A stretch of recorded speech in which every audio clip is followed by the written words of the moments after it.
সেই কারণে আমার কৃষ্টিটা হলো বাংলা, আমার ভাষা বাংলা। আমি বাংলায় কথা বলি, আমি বাংলায় গান গাই। এই যে আমি বক্তৃতা দিচ্ছি, এটাও তো বাংলায়।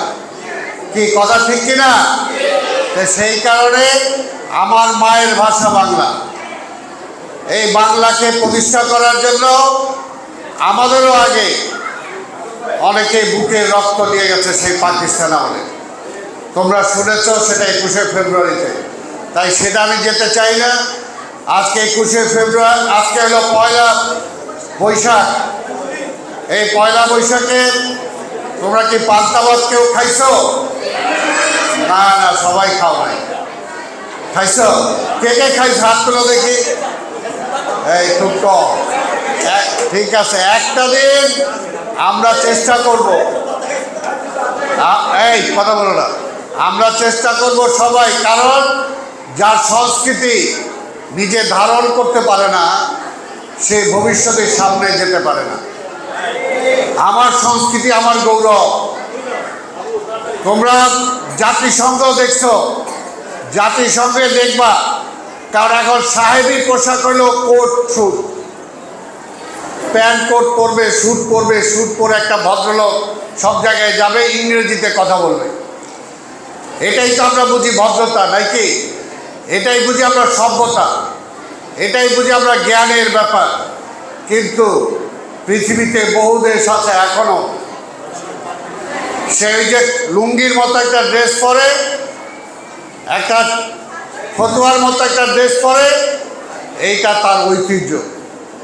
যখন সে জাতিসংঘে যাবে বা বিদেশে একটা কূটনীতিক বা প্রেসিডেন্টের সাথে সে কথা বলবে, তখন তার ওই ড্রেসটা সে পরে যাবে।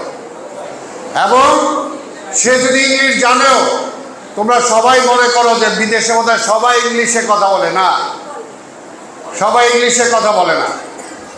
চাইনিজরা ইংলিশে কথা বলে না, রাশিয়ানরা ইংলিশে কথা বলে না, জার্মানরা ইংলিশে কথা বলে না, আরবিয়ানরা ইংলিশে কথা বলে না, যার যার নিজের ভাষায় কথা বলে। অনেকে ইংলিশ জানে, কিন্তু তারপরও যখন তার প্রতিপক্ষের সাথে কথা বলবে, দেখবা মাঝখানে একটা দোভাষী থাকে, সে তার নিজের ভাষায় কথা বলে। এটা তার ঐতিহ্য, এটা তার গর্ব। তাই সেই কারণে আমরা আমাদের কৃষ্টি, আমাদের সংস্কৃতি, আমাদের সাহিত্য, আমাদের গান, আমাদের কবিতা, এগুলো কি পৃথিবীতে কি কম মূল্যবান?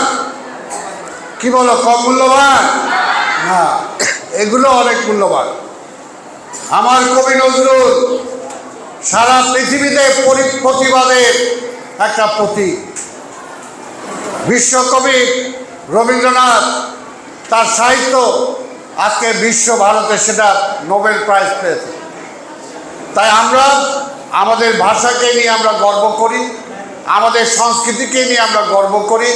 আজকে দেখছো যে সেই চারুকলা ঢাকা বিশ্ববিদ্যালয়ের এখান থেকে এই বাংলার ঐতিহ্য নিয়ে সেখানে মিছিল হবে। আমরা যখন ছোট ছিলাম আমরাও মেলায় যেতাম। এই দিন মেলার মধ্যে আমরা উৎসাহ উদ্দীপনায় খেলাধুলা করতাম, বিভিন্ন পুতুল, বিভিন্ন কিছু আমরা সেখান থেকে সংগ্রহ করতাম, পুতুল নাচ দেখতাম, অনেক কিছু। কাজে আজকে গ্রাম, অনেকেই হয়তো গ্রামে যাওয়া সুযোগ হয় না, কিন্তু তারপরও পারলে গ্রামে যাবা। নানু নানা আছে, গ্রামে যাবা। দাদুর দিদা আছে, তাদেরকে দেখতে যদি গ্রামে থাকে তাদের কাছে দেখতে যাবা। একবার হলেও গ্রামে যে অন্তত গ্রামের পরিবেশ বাতাসটা নেওয়ার জন্য চেষ্টা করবা, মাটির গন্ধটা নেওয়ার চেষ্টা করবা। তাহলে এই দেশটা ভালোবাসা হবে।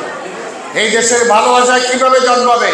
যদি তুমি বরিশালের সন্তান হও, বরিশালের নদী যদি তুমি না দেখে থাকো, তুমি যদি রংপুরের সন্তান হও, সেখানে যদি সেই আলু তুমি যদি না খেয়ে থাকো, না দেখে থাকো, তাহলে তো তোমার সেই জমিনের প্রতি সেই ভালোবাসা আসবে না। কাজে দেশপ্রেমটা এটা অবশ্যই সবার দরকার, ভালোবাসা দরকার। নিজের পরিবারের প্রতি, নিজের পরিবেশের প্রতি, নিজের দেশের প্রতি ভালোবাসা আমাকে থাকতেই হবে। আমি শুধু একা বড় হব আর কেউ সব নিচে পড়ে থাকবে, তাহলে এই বড় হওয়ার কোনো লাভ নাই। তাই আজকে এই বাংলা নববর্ষের এই দিনে আমি দোয়া করি এই সমস্ত ছোট ছোট শিশু বাচ্চা যারা আছে, যে সমস্ত মেয়েরা আছে, ভবিষ্যতে ইনশাআল্লাহ তোমরা এই দেশটাকে ভালোবাসবা, এই দেশের মানুষকে ভালোবাসবা, নিজেকে যেমনি ভালোবাসবা, নিজের মা বাবাকে যেমনি ভালোবাসবা, নিজের দেশটাকেও তেমনি ভালোবাসবা, নিজের আশেপাশের লোকজনকেও তার জন্য ফিল করতে হবে, চিন্তা করতে হবে। তো সেই কারণে আজকের এই পয়লা বৈশাখ যেমনিভাবে বৈশাখ এসে ঝড়ে সব লণ্ডভণ্ড করে দিয়ে যায়, আবার ঝড়ের পরে কিন্তু প্রকৃতি আবার শান্ত হয়, আবার তার মধ্যে দিয়ে আবার এই দেশকে আবার ভেঙে যাওয়া সব কিছুকে আবার নতুন করে গড়ে তুলতে হয়। ঠিক তেমনিভাবে আমাদের বাংলাদেশের উপর দিয়ে একটা ঝড় চলে গেছে গত 5ই আগস্টে। এই ঝড়ের পরে এখন এই বাংলাদেশকে আমাদেরকে আবার পুনর্গঠন করতে হবে এবং সেখানে সবাই অংশগ্রহণ করতে হবে। আমরা যারা এই দেশের নাগরিক, আমরা যারা এই দেশের অধিবাসী এবং এই ছোট ছোট বাচ্চা যারা, এই বয়স থেকেই সেই ভালোবাসা, সেই চিন্তা চেতনাটা আসতে হবে। তা আমি আর বক্তব্য দীর্ঘায়িত না করে এই বিদ্যালয়ের যারা প্রধান শিক্ষক, প্রিন্সিপাল, বিভিন্ন শিক্ষক মণ্ডলী যারা আছেন, যারা তোমাদের জন্য